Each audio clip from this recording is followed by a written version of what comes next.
Hey everybody, before we get started, I just want to remind you this episode is brought to you by our patrons like Ahagao Comics and Drago66. If you like what we do and want to see us do more, consider supporting us on Patreon. You can get access to episodes early and lots of other goodies, and it would really help us out. Thanks for your support, everybody. Thank you.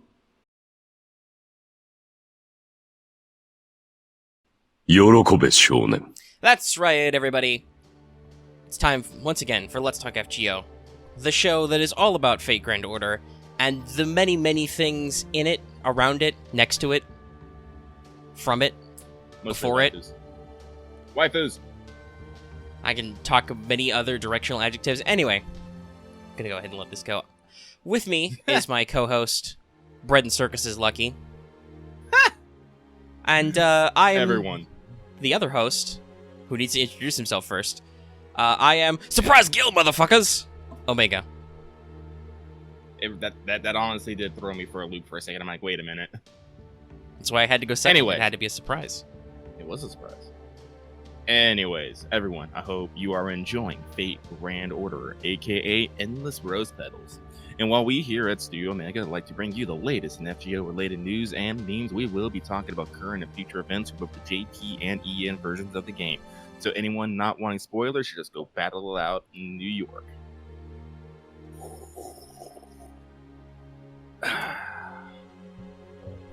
Saved a pro coffee sip there. I'm not gonna lie, I'm not 100% energy. I am like 75% energy. Well, hopefully this this conversation will eventually perk you up, because we're gonna have to do a lot of bullshit in this show. Bullshit is one of my fortes. Well, it's good though, because Editor Lucky had a lot to say about last week's episode, which was very monologue heavy. Lots of long scripted segments. So now we're way less that. Let's go ahead and ask the most important question first, which is, where the fuck is Ron?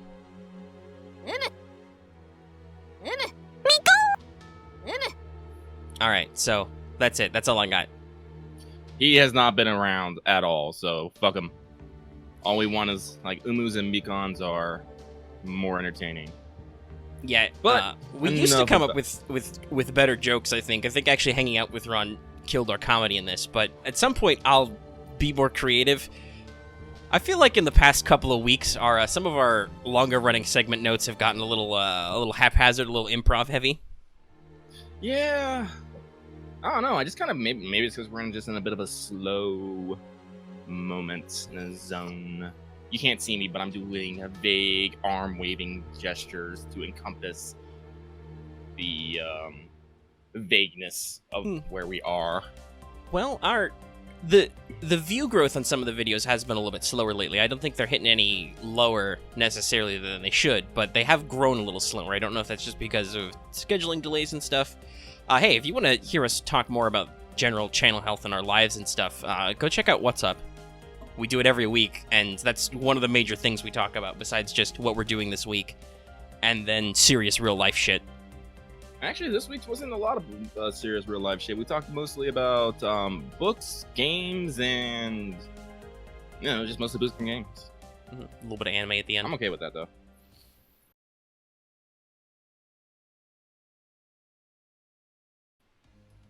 Alright, let's go ahead and check in with everybody's favorite Kohai, Mesh, for some pro tips. Senpai, 起きてください. That's right, everybody, it's time for Wake the Fuck Up Senpai, our regular segment for pro tips. Pew pew pew pew pew pew. Alright, so I wrote these pretty quickly, but I think they're relevant. So, number one, might be a little bit redundant, but don't forget to learn your servant roles and archetypes. I feel like we've done a similar pro tip in the past, but this is a little more specified. So, if you think about it, Boang 3 The Revenge happened, everybody. But if you think about it, characters like the Coos, like Mary, like Mash, have a high resistance to dying. Some of them are more offensive than others. You might consider them like cockroaches or tanks or however when you think about it. So they can endure a lot of punishment. Tamo, Waver, Jean, etc. Stall. We've talked about what stall is, but that means that they use stuns or they use enemy charge reduction to basically slow down the enemy pace. And they can also endure, but in a different way. And then servants like, say, Urale, Maeve, Carmilla, Jack, etc., they have roles damaging particular enemy traits, like specifically like Urale is anti-male, Jack is anti-female, etc. So this is important for exhibition matches and any other high difficulty content because a lot of the time if you know, either if you try them out and you try to figure out what works, or you just look at what people think should be the most optimal path, you're going to find that very rarely is there a specific servant that you 100% have to use. Instead, you usually find people describing roles that should be used. Like, they'll be like, you need a really high damage dealer here, you need, you know, a couple of tanks here, etc. And they might require not just all of one role, but they require mixes. So, you know, familiarize yourself with what you got that fits those criteria and think about that sort of stuff before you go into this. And then my second pro tip really quick is something that I have actually seen a couple of people asking about in our Discord. For those of you who may have rolled a new Umu, because regular Nero is on the raid up as well, to get her third skill, which is very important, we'll talk a little bit about that later, you need to do her third interlude. I believe you need to be Ascension 3 and Bond 5 to do that. Very important. Alright.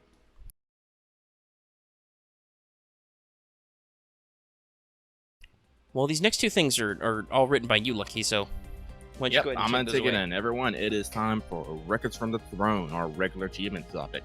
I'm the only one that got something for this first part here, and I'm pretty excited about it. Without having to spend any money, I was able to pull Nero Bride and a couple of rare prisms, and I also got at least one copy of all event CE, so I am super ecstatic for that. I think I'm not 100% sure, but I think with this, I now have a single target and AoE SSR for every class except extra. Do they even have a single target extra? Yeah, no, it's John. Do they have an AoE? Oh yeah, that's fucking what is his goddamn name? Motherfucking Big Crunch. It would be Amakusa or Dantes. Amakusa and Dantes, there we go. Well, there's gonna be a Dantes... no, there's gonna be an Amakusa raid up maybe first, but we'll see Prison Tower rerun early next year. Yeah. Yeah, like, it was actually really interesting. Like, the roll video is probably playing right now, and as I said, I got Nero Bride on my first 10 roll, and I was like, I had a moment of panic. I was like, do I keep rolling? Do I stop? It's like, I have achieved, like, the impossible right now. Also, and I kept rolling because Lucky has poor self-control. Mm-hmm. Also, I wanted all the event CEs. Gorgon is coming and I also later this wanted year. Regular. She's another AoE extra. Oh. That'd be good. I wanted all the event CEs because I like collecting the CEs. I really do. I like having them. It's like, might be my hoarder mentality, but yeah. Did not get a regular Umu though, and I don't know how to feel about that. But I got the super rare Umu. I mean, I'm still, you know, my blood oath is sworn. I'm still not spending any quartz, so the physical opportunity to accrue tickets has not occurred yet, so I don't have many opportunities to say anything. Yeah. And we're gonna go straight over it then to not all the world's evil, but damn close. And I'm pretty sure everyone is well aware of this. But a couple days ago, we had our first really long maintenance. For a combined total of the what? Extended maintenance. Yeah, for a combined total of 21 hours. Our maintenance happened from 9 p.m. Pacific Standard Time to 6 p.m. Pacific Standard Time the next day. I would like to say, I'm pretty sure that the community was on fire because people were running around with their heads cut off. People were screaming, "Give us cords, give us apples, extend the event." It's like, what the fuck are you doing? It's not like, I'm you know, looking at these comments on Twitter, and I'm just like, man, you people are... I don't don't know what the word I want to use is. Panicky little sheep, I guess. Yeah, there's a lot of... Maybe it's just because we, Japan had this a lot in its first year, right? This happened a lot for Japan. And occasionally still happens now because they are on the bleeding edge of this game.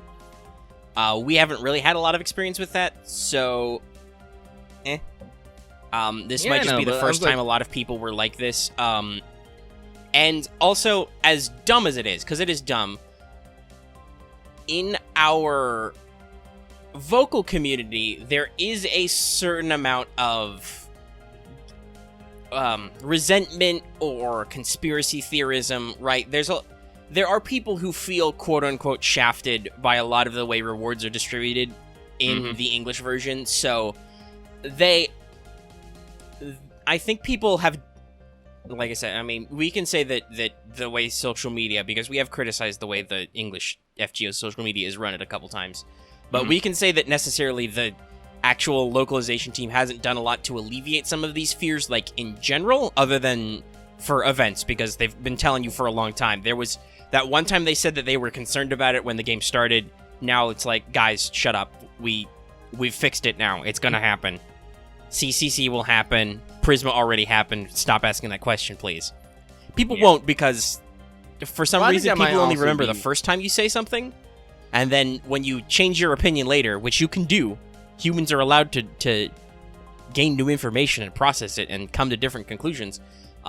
They don't pay attention. Anyway, because of that, I think that there's a slight concern that our rewards will not be as favorable. Japan usually gets 1 extra quartz and 1 golden apple for every hour of extended maintenance, which we did. Yep. So we got a total of 21 quartz and 18 apples. It was very good. The issue arose is that the iOS platform, like, it wasn't taking, something wasn't happening. The Android version was good to go from the outset, but they had to take their time for iOS. And there was definitely some Apple versus Android fighting going on there. There were some Android users who were like, why can't we just play the game as is? I will say, I do kind of feel for those guys, because while we do share servers, so there might be some concern with, like, making sure app updates are distributed. Like, you can have a problem if one of your friends on your friends list is on, like, an iOS device or something, maybe. Like, because we're a unified ecosystem, I could see that there might be server errors. At the same time, that's a fair assessment to throw out, because the Android app updated right away, we're pretty sure this was all Apple's fault. This was all something on the iOS backend. Like, you say that, but it took them hours to get it done. And then the other problem was there were a couple extra hours of maintenance, which at that point I don't think anybody minds, because you're getting more out of it. But there were a couple extra hours, because when the iOS update actually procced and they actually showed back up in the iOS store, it was like 4 a.m. in Japan. And as we have said before, the big red switch that turns on the servers, we don't have that in America. That's in Japan. So we had to wait a couple extra hours for people to get in the office and actually throw some switches. Yeah. And you say you can feel it. It's like, I don't, because here's the thing. If Android users had been able to get in and start playing, they would have rose fucking hell when iOS came through and they got all the extra quartz and apples because they had to wait. I mean, that would be fair if they did it that way. They wouldn't necessarily, because even when there wasn't actually any maintenance, I think, or maybe there was a brief maintenance, but like there was a time when there was a Google Pay bug, so you couldn't buy quartz on the Android version. Even though nothing at all happened in the iOS version, both servers still got rewards. So I don't know if they necessarily would have nickel and dimed us for that. Yeah. But then I would say on the upper level, I do say I do completely understand why maybe they don't like turn the servers on and are just like, well, you can't play because the app version doesn't match if you're iOS, because that might cause problems that we don't understand. Yeah. And it's like, on the other hand, it's all like, yeah, then the iOS users might get mad that, Android got to play the event longer. But they actually solved this one, because in addition to the apples and quartz, they also extended the event by a day. Yeah, which is fair, because you literally couldn't play it for, like we said, 21 hours. Yeah.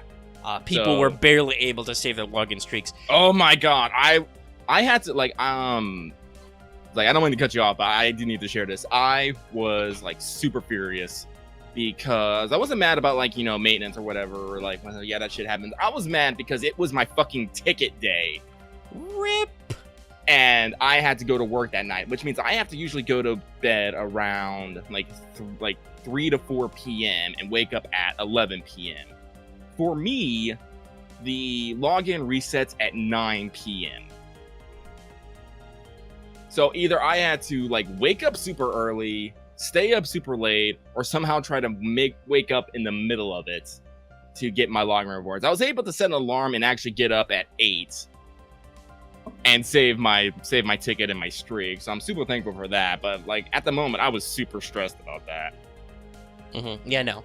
Other people were, and I mean, there are specific situations where you can be like, yeah, you've got a bad situation where it wasn't good for you to get up at that time, but like the people who complain like, but my streak, that I don't feel for as much, because it's like, I mean, it's your total login days don't change. If you're in a bad spot on a particular day where like it was going to be your ticket day, I mean, yeah, that sucks. Yeah. By the way, my ticket day was the day before, so it didn't hurt me at all. So like, but the game is on a like huge spectrum of time zones, and there were still like, I think 3 hours of time left in the day exactly before it reset. So there was a very broad area of people who could easily log in to get their rewards. So if your specific situation hurt that, I mean, I'm sorry, but at the same time, like, you're living your life. FGO can't go out of its way to, like, do something about how you are on a personal level, right? Like, it's gotta be this thing that everybody logs into. They can't just step down and as find... I said, like, I didn't like scream at the game for minutes. I had to figure out a way myself to make sure I kept it. It's on me to ensure that it happens, you know? Mm-hmm. But yes, that's our maintenance stories. Yep. There was a lot of there was a lot of memery. There was a lot of people not like full blown freaking out, but like a lot of joking and like extended commentary, and mostly just because people didn't know what to do with their lives. Me, there was a brand new event in Azure Lane to play, so I had something. Oh to yeah, do. Dude, man, there's events in Girls Frontline, Azure Lane. I'm okay. Multitask, guys. I just wanted my damn login streak. That's it. But the some of the jokes were funny, some were not, but it all worked out. We did make sure to, as a community, like, I let it be known to all the mods, hey, if the server goes up, make sure you have the power to @ everyone, so you can, in this case, @ everyone on the server. I ended up being the one to do it anyway because of the way it was, but like we did that for the community on the server. We're like, hey, it's up, everyone. I also tweeted it out. Join our wholesome Discord community. Be part of good people. Yep. And that was just like a thing we did, and I know lots of other people were like that. But yeah, no, Japan had to do this a lot. They had a literal 24-hour or longer maintenances. And was there Nerofest have a big error? Well, I know they had an emergency maintenance for the final exhibition quest because it was nerfed. We talked about that last week. I don't know if they had any other issues specifically in this, but obviously this wasn't the same thing. Like we said, this was an issue with like an App Store environment. Apple broke something when they were unveiling all their new iPhones that are too fucking expensive. All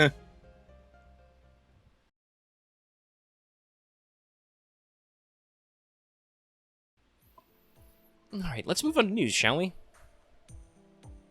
We managed to bullshit for 20 minutes. So, hey, yeah. Speaking of Japan stuff, Yeah. Japan got well, not a surprise. I think we talked about this last year. They did a similar banner, or at least a similar event. The KyomaF 2018, I literally copied this from their website, so... but the KyomaF 2018 exhibit banner, which is running from 9/14 to 9/27.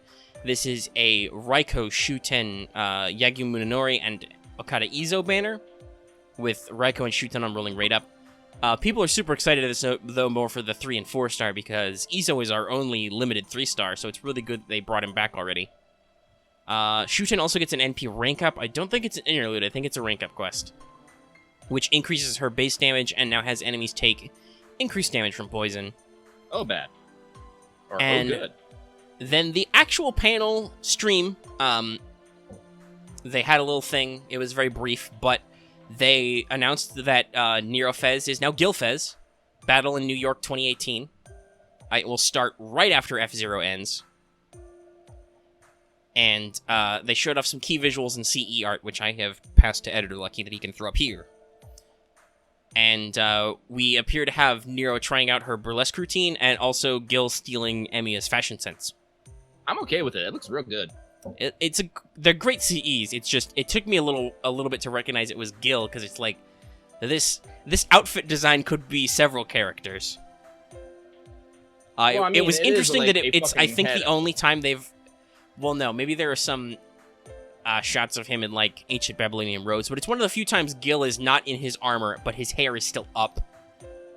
Oh, that's true. I also find it hilarious that there's a billboard that says Golden Hero in it. Mm-hmm. I'm like, I see what you're doing now. So obviously there were loads of memes about Nerofest has been turned into Gilfest, etc., etc. They also can did see it. announce you only have to beat Fuyuki to do this. I think this is telling that they're actually swapping up some of the paradigm here for the we're in our 3rd year of the game, or they are. A lot of people I know were talking about, oh, but they said Liz wouldn't be the focus of Halloween. Watch it be Carmel. I feel like now with Gilfest, no, they're actually going to shake up what Halloween does.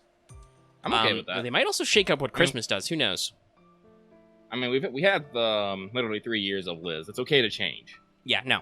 But they explicitly said they were ending the Liz trilogy.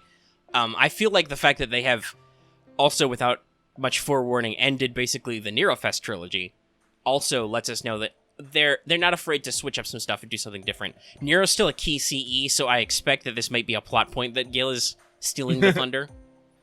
We'll see. Literal. Do you want me to read this next one? Nah, I can take it. Okay. So also in Japan, we have some projected September updates.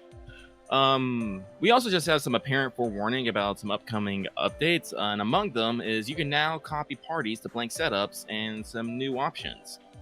I'm not sure what those options are. I'm just literally reading this. The present box will have filters, and now you can auto-lock command codes. Anything over 3 stars will be locked. Also, there's a somewhat ambiguous alert that the next event will require some story completion to fulfill. Although apparently the phrasing does not specify exactly out of part 1, or Anastasia or Gadadamarung. It's not doesn't actually explain what you need to beat. The above panel talk says to finish Lost Belts 2, so we're just gonna go with that. Yeah, when I read this announcement, it was like the phrasing translated and apparently in the original Japanese was ambiguous what it actually needed to finish. It was like, so, make sure to finish part 1 and also maybe Russia and Gadadamarung, and I'm like, I don't know what that means. At the panel, they explicitly said, make sure you hurry up and finish Lost Belt 2. So, because Gilfest is supposed to be Clear Fuyuki, I wonder if this doesn't mean that immediately after it, they're going to do Lost Belt 3. Which would not be crazy. It's been, what, 2 months? 2 months since Gadadamarung? Yeah, it's a little short, but at the same time, it's also not crazy because they have to do 4 story chapters every year to get it done in 2 years, which is the projected, I believe. So, yeah, an early October run of the story followed by Halloween wouldn't be crazy. No, actually, I think it filled up the time nicely. Now that I think about it. So we'll see. Either that, or maybe they're saying that the actual Halloween event will be tied to part 2 story-wise. We'll see. It's just, they gave us an ambiguous alert. Well, they gave the Japanese players an ambiguous alert, but we'll pass that on. Yeah. So let's bring it back over, well, not even really to here, but to another continent completely. To commemorate Australia's first Fate Grand Order event at the Madman Anime Festival in Melbourne, everyone gets 10 quartz. Real talk, like, I literally logged in today, saw 10 quartz, I was like, what? Yeah, I know, a lot of people were surprised. Super surprised. But also on the subject of St. Quartz, we did not get to the St. Quartz level for the Nerofest social media and did not get comped our reward. So we'll see what our tiers are like next time. I feel like they were okay with not giving us the extra St. Quartz from the, like, they didn't feel the need to give it to us anyway, because there was a shitload of maintenance quartz, and then immediately after there was the Australia quartz.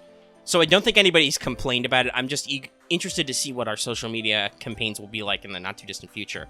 I'm glad they stuck to their guns this time, though. They let people seriously know, like, hey, we don't have to give you this quartz, because they don't. This is all extra shit. Japan doesn't do this type of quartz reward. It's only for the English version, but they're like, we don't have to give you this quartz. You guys, help promote the game in our organic way. They're busy spending their money on banners and stuff at conventions. I can be honest, with the I feel like we also got like 10 quartz from our first big event in America. We might have. Something like that. Like it got a little lower to like 3 quartz a panel maybe, but there was definitely a couple of early ones that were like that. I wonder if maybe this isn't why our quartz rewards budget hasn't been a little weird, because the English version is planning on expanding to multiple markets, so they may have to like be prepared to give little bits of quartz here and there. Depending on like if there's like an actual official FGO event at like in like Singapore, Australia, lots of other places where we're open. I don't remember. Are we in Vietnam? I think we might be. Like, I don't know if there will be official events in those places, but I wonder if like Delightworks doesn't have to be prepared to be like, okay, we're having an actual official event. I'm pretty sure voice actors were guests at the Madman event in Australia. Wouldn't be surprised, because Australia's a lot easier to get to than here. So that's why it was a big deal with 10 quartz. So I'm wondering if maybe that's like why we haven't had some weird quartz rewards, right? Because it's not just North America anymore. Even it's a universal English version, which is now across the Pacific. I doubt that we will be getting an official European version, because there is a lot of kerfuffle over loot boxes and microtransaction pulls in Europe right now. I guess we've given our thoughts on whether or not specifically the gachapon style is actually like gambling, which is kind of to say it is, but also it isn't. But I feel like that is probably going to prevent them from opening an official European version, just because that sounds like it'd be a big pain in the ass. Yeah.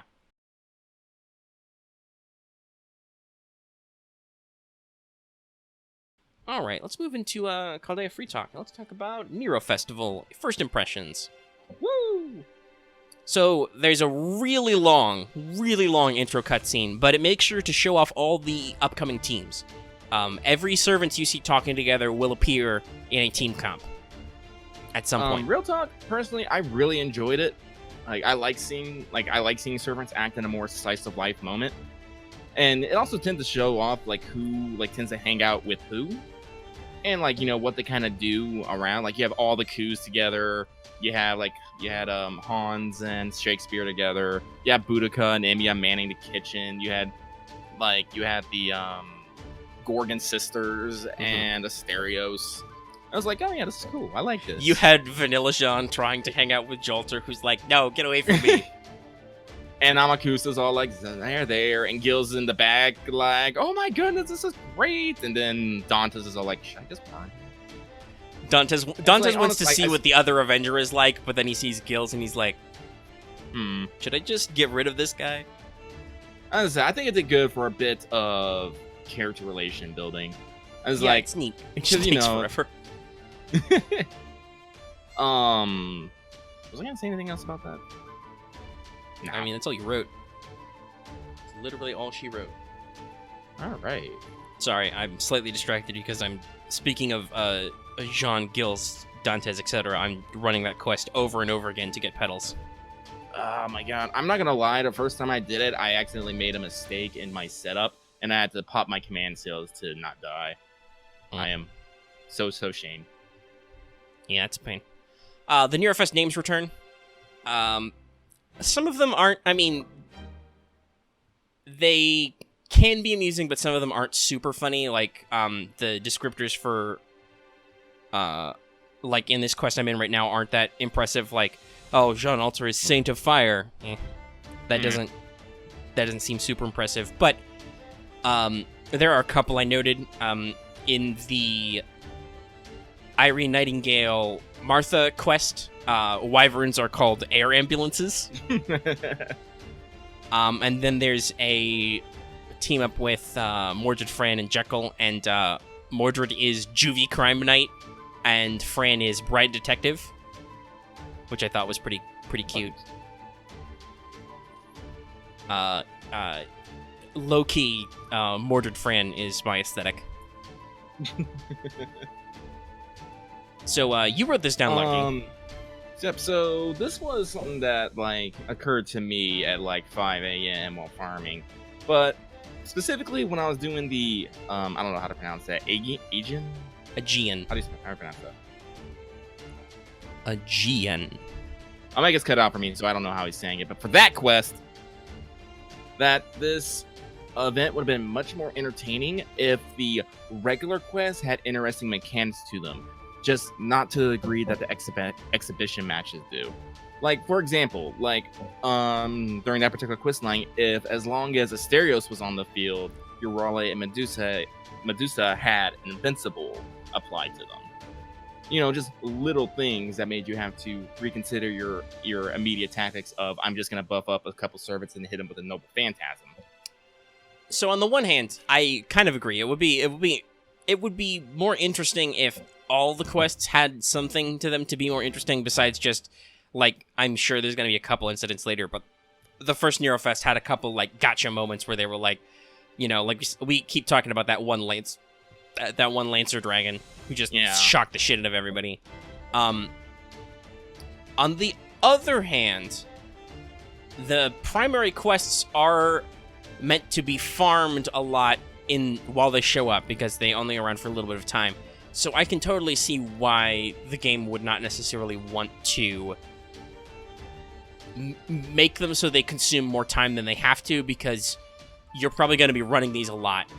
Like, maybe if they distributed them so, like, the more interesting ones were not necessarily the ones you'd be repeating over and over again, but, like, I feel like it would waste time and it would be a little annoying if you, like, in that quest, if you were running it over and over again, you're like, oh god, I can't autopilot despite the fact that I have to do this quest, like, 50 times for medals. So, I see both sides of that argument. I can say, but as I said, like real talk, everyone, I have, like, zero drive to do this event. Like, I'm sitting here, I'm playing it, but I'm like, It's like, all I really want is, like, the CEs. Like, I know I should be getting, like, all the skill gems and stuff and whatnot, and farming farming lotto boxes for days. I know there's people gonna be out there who's all like, oh yeah, I got 26 boxes complete. Oh yeah, I got 35. And I'm all like, yeah, by the way, I'd like to point out, our entire community are lunatics. Like, there are so many people who are, like, immediately were like, oh, I've already got all the CEs in the lore. Now I'm just gonna farm medals. I'm like, what the fuck are you people doing with your lives? Now, I'll admit, I have a tendency, maybe I get a little tired and I'll feel like doing the farming over and over again. It can be a little mentally taxing on me. Lucky, we may not be predisposed to farming or grinding in this way. Because you are explicitly a little ADD, and I'm not, like, probably not like a disorder, but definitely, like, I have certain attitudes about what is mentally exhausting or not, and tend to get distracted by stuff. So maybe we're just not cut out for grinding like some people are. But goddamn, guys. Honestly, I'm okay with grinding as. I'm just saying that, like, it's not how people are quote unquote done with the event already. They somehow built up the mental fortitude to just smash through all the boring shit, so that they would be, like, prepped for the exhibition quest is, like, the real shit, or just I need loads and loads of QP or XPs or whatever they're after. I just don't understand how they have the resources to do it. Like, well, remember, everybody who's not us has literally been saving every single apple ever for this event. Because that's what you do for Lotto Box. That's one of those weird, like, community things. It's like, oh yeah, no, it's community common wisdom. You save all your apples for a Lotto Box event. You and me were like, but I really want to play more Summer or Prisma, so I'm going to spend an apple now rather than wait. Well, but here's the thing that bugs me. Like, these are still the people who are still, like, knocking the park out of all the events. It's just like every time it's like, oh yeah, it's like everything's done. I'm like, wow. Well, also, we do have a couple people who are madmen and use rainbow apples. Anybody who uses a rainbow apple is a lunatic or a whale. There are no exceptions. If you are using quartz for AP, you should know that is so ridiculously not cost-effective. What is it, like you get 3 quartz for 99 cents or something? Yeah. Or is it 1 quartz for 99 cents? What's the lowest amount you can buy for a Saint Quartz? Pretty sure it's 99 cents. For, what is it, 1? Hold on, I gotta look this up. What's the actual smallest Saint Quartz package? I don't know, I'm mid-battle with Perk right now. I forgot to push the record button, so no one's gonna see my first attempt where I horribly fail. Rip y'all. Rip US. 1 Saint Quartz is 99. Yeah, so literally every time you refill AP with a Saint Quartz, you have spent 99 cents. You spent $1. That's a lunatic level of value, right? To recharge your AP. So if you do it, like we said, you're either doing something which is basically crazy, like the cost benefit analysis isn't worth it, or you spend money on Saint Quartz anyway and you don't care, so you're a whale. Well, Skahawk got critted and she's dead. Yeah, that'll happen. What's your setup, by the way, for this? Right now I brought Skahawk, Waver, and supports Ku Alter, who has the damage CE. Ku Alter's good for this. Yeah, but he took out Waver first turn, critted Skahawk second turn. I'm all like, well. Yeah. Yeah, he did that to me. He crushed a lot of guys on my front line and made me go to my back row. I suppose that now it's time to tell some Herc Exhibition Quest stories. So, yes, as of the time we're recording this, hopefully it won't be too long after when it comes out, but as of the time we're recording this, only Herc's Exhibition Quest is dropped. Lucky is literally doing it right now. I did it in the middle of the night. It was late. I didn't record it. I was tired. And also, I said this before the mics were hot. Nothing dramatic happened, except maybe literally the last second where he dropped an NP on Jolter, and she came back with 1 HP from the CE for Guts. And then Herc was very nice, and he chose to Valor instead of attack Jolter, which probably would have ended the run because I only had Mash left with not a lot of HP. And this was literally on his last life. All his Guts were down, and I dropped an NP on him, and I was done. So I don't know if that was recording worth it, but I can talk about what I did, which was... I think it was... My front row evaporated so fast, so I have a hard time remembering it. I think it was Jolter, my own Waver... Or was it a support... Was it Jolter, support Waver, Leonidas, I think it was? Which, technically, Leonidas was a mistake. I had to use Command Seals to heal Jolter, because I really should have brought Hans. But I thought, like, I would use my Rashuan type setup. And then my back row was Mash, Urale, Chloe. Urale also got beat up pretty quick, but between Jolter and Chloe, I had the juice to do it. Because you just gotta keep hitting that boy. Just keep crushing him. Jolter's really good for this because her NP has buff cancel on it. So hey, when Herc tries to drop a dodge, fuck that guy. Just, fuck you, you don't get to dodge. And Chloe has sure hit, so... Between the two of them, I was able to very consistently just keep dropping NP nukes on him. Mash kept them alive throughout, and it got me down to the last life. Like I said, there was nothing really super interesting about my build, it was just time-consuming. But it wasn't super hard. I'm going to be very curious about how Skahawk and Ku are going to go later. Let me see. Do I want to hold out on this lotto box, or do I want to go to the next one? I think I got most of the shit. Oh, there's literally 10 things left, and I don't care about them. Let's prize reset. Woo! It was all like, pieces and more QPs left. So fuck it, I'm gonna switch to the next one and hope I get another CE. Because I did get the Lotto Box CE like right away. I think within my first like couple of Lotto Box pulls, which was good. Wow. Because the CE is very good because double damage just straight up phenomenal. Slap that shit on Jolter, it's like delicious. She's fucking destroying people left and right. And then it has a Guts attached to it, 1 HP one time, which, like I just said, saved my ass. So, It's good, yeah. Civ, yo. It's good. Also, it's got Bride on it, which is great. Also, I spent the ticket from the exhibition quest already. I got Caligula CE on it. I mean, hey, I've got a CE for farming later, but otherwise not a big deal. As I said, I don't know, like, probably, like, by the time, like, the next episodes come out, we'll probably have stories for all the matches we attempt.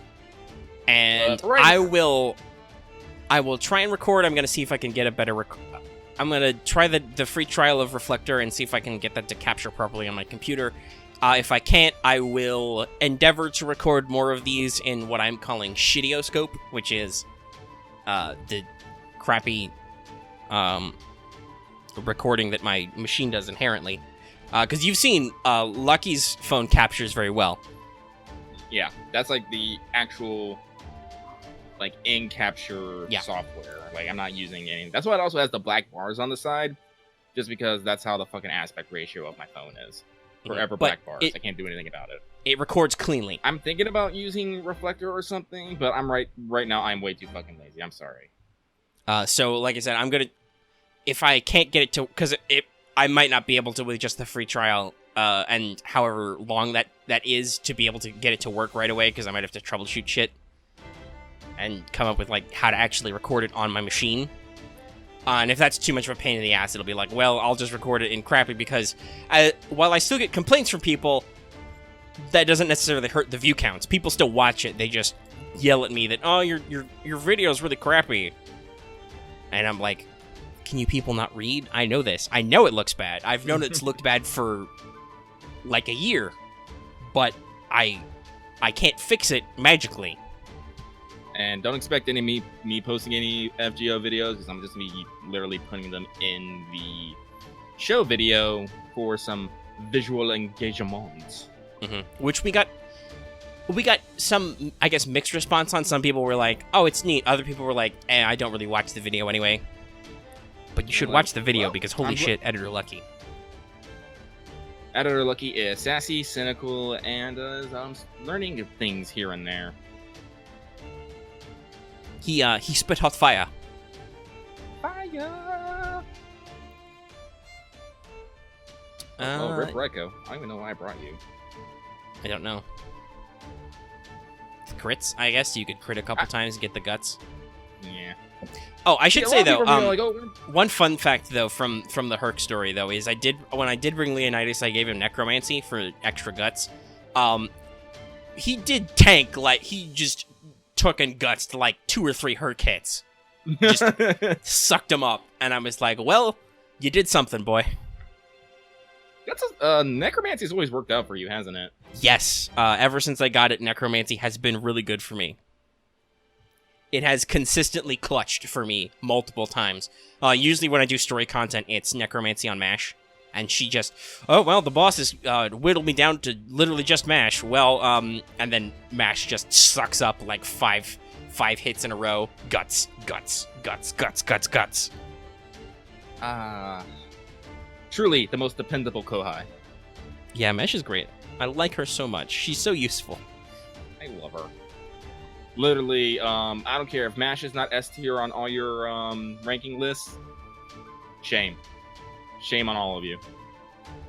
But yeah, her defensibility is great, and you're gonna see a lot of MASH work in this event, I think, either with just the regular quests or even the exhibition quests, just because, well, her damage cut levels are so high on her first skill that you will basically always take at least 1 hit of 0 damage. The damage cut kicks in once, and then almost always it's 0.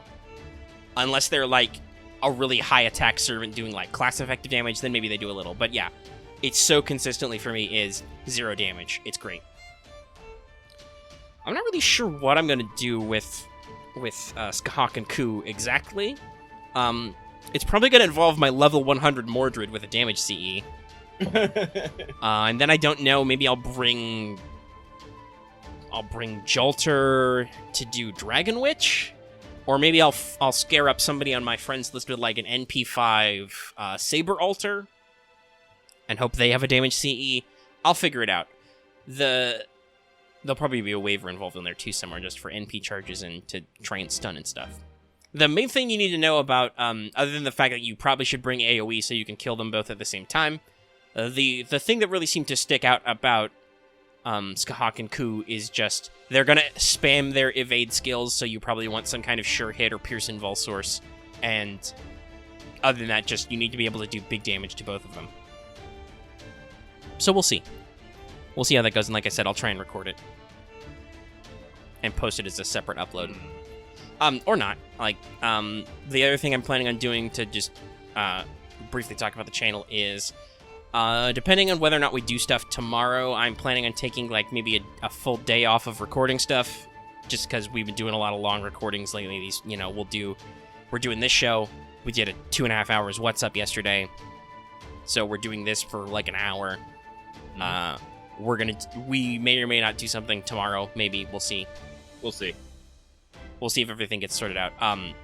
Then after, like I said, I'm going to take a full day, and then I'm going to try and sit down and just not even upload them right away, just record back-to-back at least a couple episodes of Extella, hopefully more.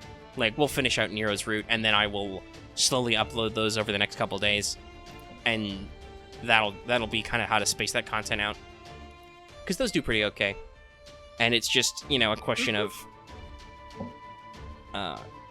do I want to record exhibition quests? Because I could record one at least an attempt every night, but, like, just on my phone recording and stuff, that's a little complex. Like, the one advantage of Lucky's method is that because he's putting it in the background of the show, he can just keep slotting in video after video if he needs to. And also, he doesn't need to make any commentary over it. Nope. Though, I don't necessarily have to do commentary either, but if there are people who are like, there's no sound, they'll just tell me there's no sound. Like, I'm some kind of idiot who doesn't fucking know what's going on with his videos. People just love to point things out, so they feel important.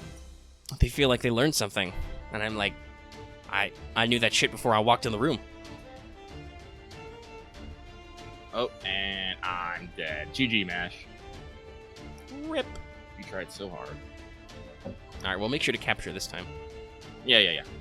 I know, like, there's some people who are gonna be like, oh, why didn't you try this strat, or why didn't you, like, research? And like I tell people, I like going into things blind because I want to have the satisfaction of developing my own strategy. And honestly, like, even though I like to know what I'm doing, I still, like, I don't usually pay attention to recommendeds, because that, honestly, that can get a little weird, especially because at some point, the first thing everybody recommends is just double Waver, just double Merlin. I'm like, okay, well, that's not helpful. What if I can't do that? It seems boring, honestly, to me. It is a little boring, and also, like I said, it's like, but what? That means you have to, like, sift through your fucking support setups to find people who have the right CEs. Like, I said this when talking about something else. I don't like to rely on support setups for critical components because I have no influence over them. Like, I know and speak to a handful of people on my friends list, but those are people in the community, so they're from all over, so there's no guarantee that I'll be able to get a hold of some of them. And while others are community members who have sent me, like, friend requests and stuff from the show, I don't necessarily talk to those people, right? Like, if you're out there, I could read off some names off my friends list, and they would be listeners, and they'd be like, oh my gosh, that's me. But if I'm talking about it on the show, that doesn't help me. But yeah, so, like, that's another aspect I don't like. So I like to try and do what I can with what I got. And ultimately, that means that there's some influence on me, because another thing people love to say is, just use Ku. I'm like, well, my fucking Kus aren't leveled, because I don't want to just use Ku. Like I've said before, I have nothing against Ku as a character, I just don't like his gameplay style. And so, like, if we can turn this into a positive message, it would be people be more open-minded about the game. Because as we like to say, you can basically beat this game with just about anything. So, like, don't always fall back on the old fallbacks. Like, don't just think, oh, I can solve every problem with Ku. Because that gets boring, and that's not engaging to converse about. One of our members actually told me last night on Discord, well, they didn't tell me specifically, but they said on Discord last night that they used Mary to face the Heart quest because Mary is really hard to kill because she's got that multi-hit invulnerable, she can debuff cleanse, and heal herself with her NP and stuff. So, like, would people think to bring Mary, who's not necessarily a high attack rider, to fight Herc? Probably not if you were paying attention to pro strats. You'd be like, just use Ku. Just use Waver. But that was actually really clever and interesting. I'm like, oh, you're right. That really is a rule that Mary can slot into. That's cool. That's kind of what influenced the pro tip at the start of the show. Vive la France. Mm-hmm. There's a lot of Vive la France in the opening. Mm-hmm. Let's see. I don't know. I think that might be it for our Nerofest First Impressions, though. I mean, we managed to bullshit this out to last, like, until 50 minutes, so... Yeah! We can wrap this up. This is a very organic episode, everyone.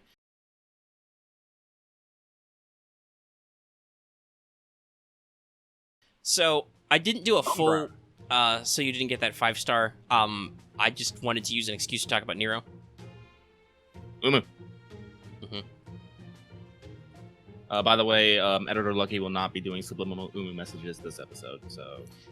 Though Editor Lucky should make sure to, if he hasn't already, check in with the couple of people in the comments who tried to count the Umus in the Umu jar.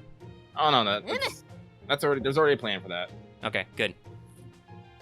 Because there were a couple people who responded, and they were like, did I count blah blah blah Umus? Because I'm not going to give away what they said, so there's no confusion.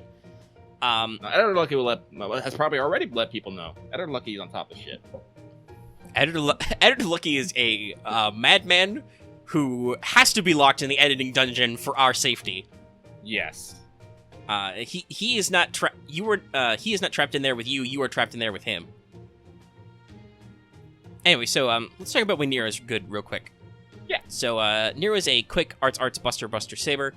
Her relatively high NP gen exists to offset her minimal hit counts. She has 2-hit quick and arts cards, so her attack and HP are safely in the middle of the block of sabers she's in, SRs, so pretty normal.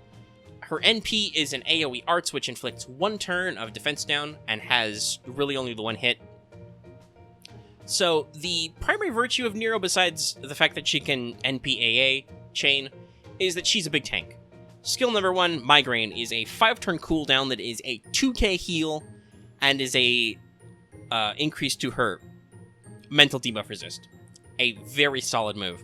Then she has Imperial Privilege EX, which gives her back 3.4k HP every 5 turns again, and has a 60% chance to bump her attack and defense by 44%, which is a lot. Pair her with Oz, and she will never fail this buff. And then skill number 3, which we mentioned at the top, you have to do her interlude to get. It's like a proto rank up. Invictus Spiritus, or Invictus Spiritus, because the V is a W sound in Latin. That gives her 3 times of guts for 5 turns. It's not a big heal, but it's more than 1 HP, and like I said, it's 3 guts, which is phenomenal. That means you could basically soak up an entire enemy turn just on her guts. And then she's got those big heals. Though, I would like to remind everybody, at max level, this has a monster 10-turn cooldown, okay? So, you're not doing this trick a lot. But basically, this gives Nero the longevity to help an arts-focused team by interspersing her arts cards or softening up the enemy with an NP chain, or she's just good for farming because she will have a hard time dying and can drop an NP sweep fairly regularly. She's good Civ, people. Mm-hmm. She's very good Civ. She's a story lock, and she's actually worth taking a few swings at if you get the chance. I could have done notes on, like, Boudica, Romulus, Caesar, but I didn't feel like it. I mean, honestly, because they're 3 stars who are not locked in any way, you probably have plenty of them from the launch of the game, so you should know what to do with them. And quite frankly, Romulus and Boudica needed some rank ups, so they weren't necessarily super great to begin with. Boudica's main flaw is that she's a pocket mash, but mash is infinitely cheaper than she is, so it's a little hard to justify using her. And Romulus, I feel like he kind of lacks a little bit of pizzazz. If they could, the developers have said they would go back and make him a story-locked 4-star like Lancer Alter, because he's really supposed to counterpoint the Lancer Artorias. It's just that as he exists as a servant, he doesn't really come off of that. He suffers for being a launch title. Caesar's actually good. He was the only single-target saber you could get for a long-ass time, so he does a decent job sabering things and generating crit stars for other characters to use. Alright, well, speaking of servants, let's move into, let's see. Well, actually, I should ask you this, because you're editor, Lucky. We're at 55 minutes. If we bullshit through our outro and stuff, we'll probably be at an hour.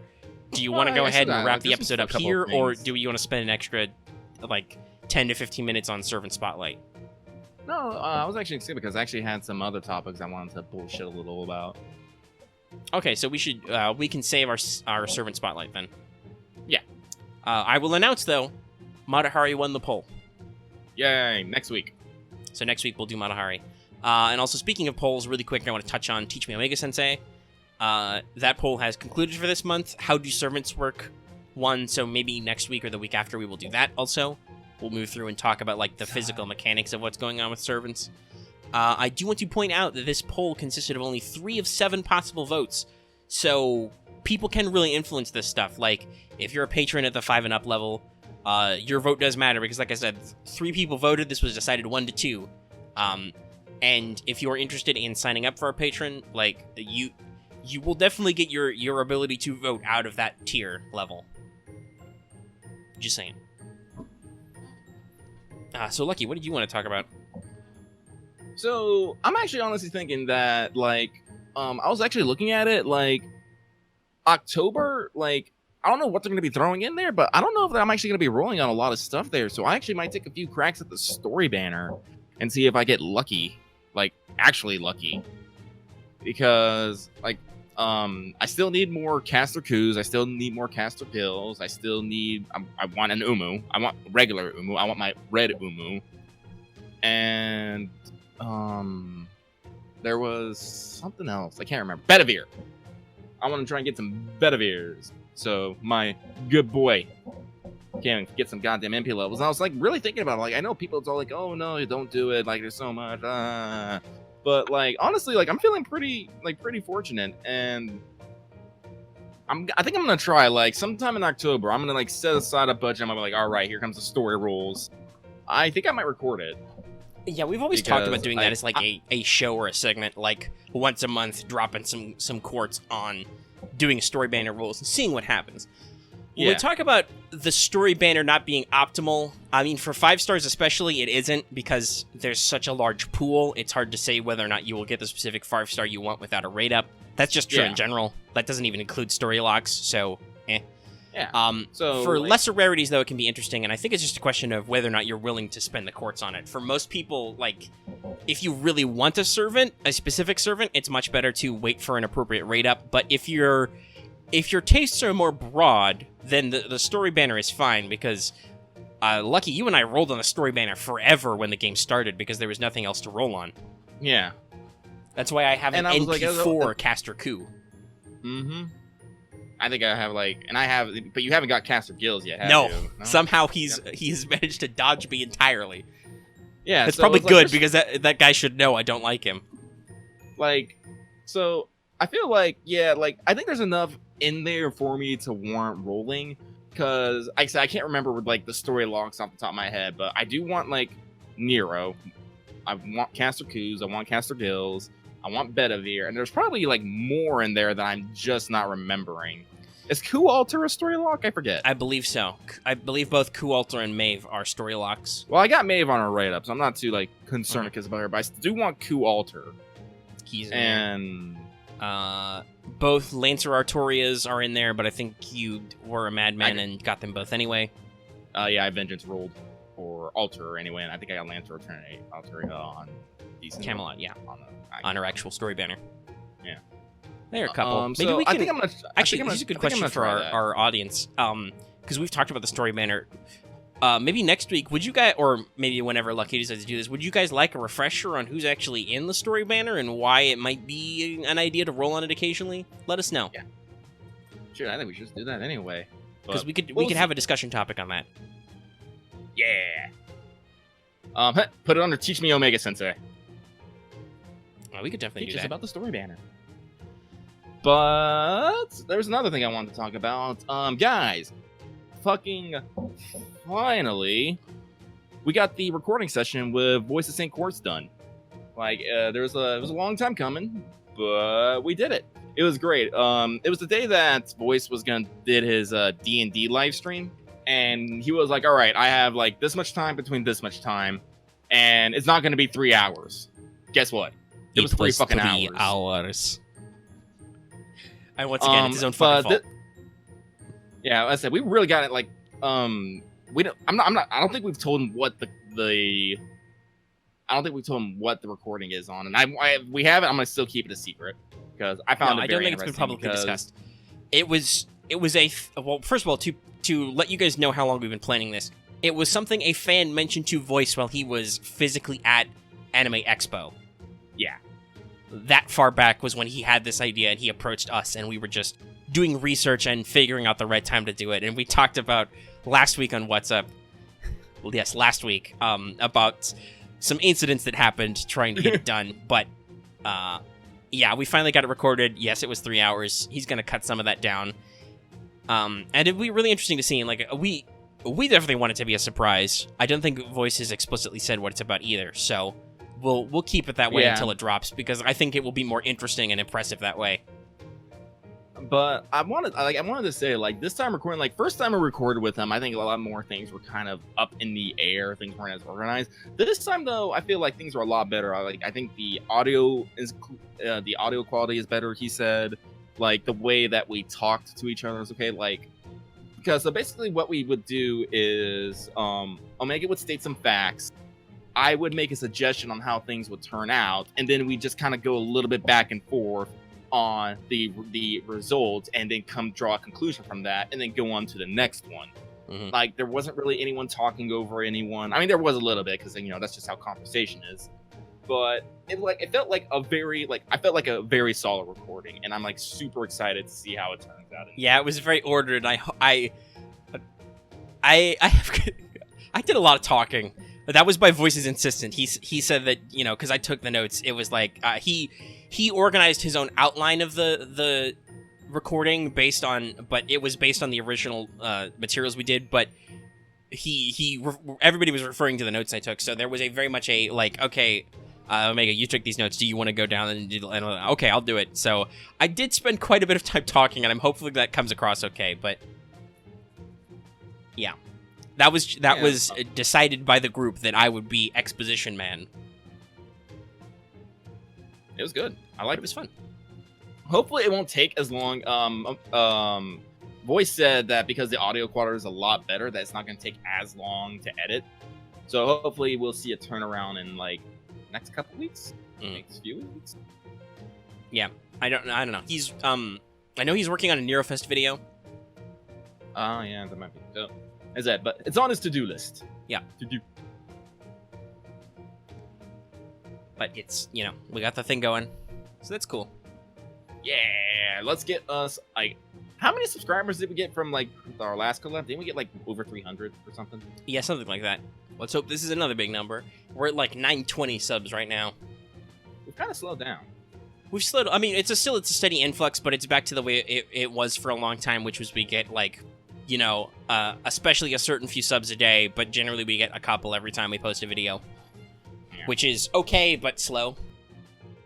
And my chair's creaking right now. Sorry about that. The waste, I guess. I don't know. But we'll figure stuff out, and we'll keep people's interest, and I will continue to make eye-catching thumbnails and clickbaity titles.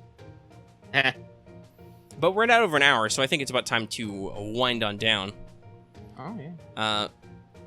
Honestly, like, when we started Meme of the Week, I thought it would be easy, but once again, we've talked about how sometimes our segments get a little slapdash. We haven't really been thinking about focusing on meme of the week for a while. We might drop that segment and only talk about it when it comes up. Yeah. As opposed to forcing it. I think our genuine meme of the week is once again is apart from maintenance is the Azure Lane event, because that's really what I feel like everybody has been talking about in our Discord, has been talking about Azure Lane and how everybody but me has all the ships already. God damn it. I just got 2 vampires. Hey, and they're also coming up with an Azure Lane anime, which actually looks pretty damn good.